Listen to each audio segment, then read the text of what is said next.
Today I'm going to show you how to program your tag so that in an emergency it's scannable and readable by anyone on Android and iOS devices.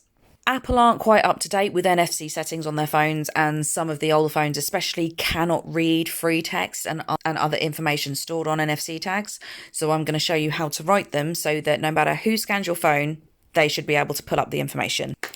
So this is, again, completely free. Nothing's changed there. So all you need is access to a Google Drive. So you just need a Google email account to have access to the Google Drive. That's absolutely free.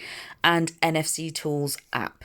NFC Tools is free to use for the purposes of loading your tag. If you want to go for the NFC Pro version, which does have a monthly subscription, that allows you to do other things using your tag, like sync it up to your smart home devices and things like that. But that's not what we're doing. To use it for in case of emergency contact, to load medical information, for the event of a lost child, anything like that, that's absolutely free. So go ahead and open your Google Drive. In here, we're going to add a new Google Doc. So to do that, we're going to click the plus, click Google Docs, and we're going to add our information. It can be absolutely anything. So if you want to add all of your medical information in here, especially if you're like me, you've got a lot of medical history, a lot of conditions, a lot of different medications, this is the best place to do it because you're not limited as to how much you can add. So we're going to add our information. If you have one of our lost child tags, then you would want to add the parent's contact information or the guardian's contact information. So if someone finds that child and they scan the tag, it will be the phone numbers that pop up. So for the sake of this, we're going to write Joe Blogs and 134 Avenue Way. And then once we're happy with the information we have on here, we're going to click the tick. And then we're going to rename the document. So we're just going to keep that as Joe Blogs. Click OK. Then we're going to head to the three dots at the top right hand corner of the screen. And here we're going to click Share and Export. Here we're going to click Copy Link.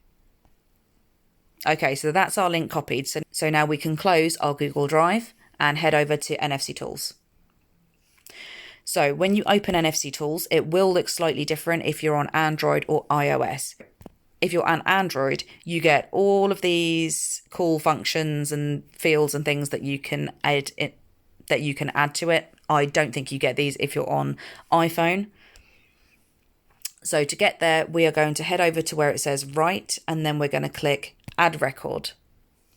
Okay, so if you're using your tag just for funsies and you want to add text for yourself, like your shopping list or your to-do list or motivational quotes, things like that, you can add that directly in the text field. And any of these, if you don't need other people to open it, you can add literally any of these, and you'll get all of these on Android. So sorry, my voice is going. We also have other options like tasks. So we can add a task and you can play around with, it will do things to your display settings. You can turn your smart lights on.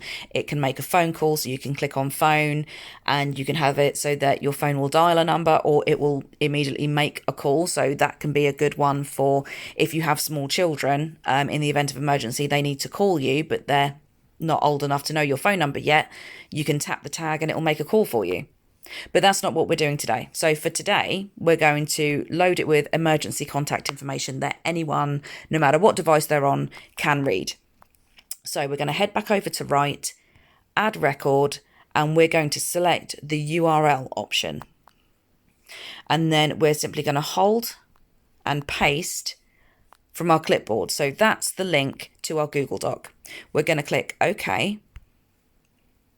And we can now see that that is ready to be loaded onto a tag.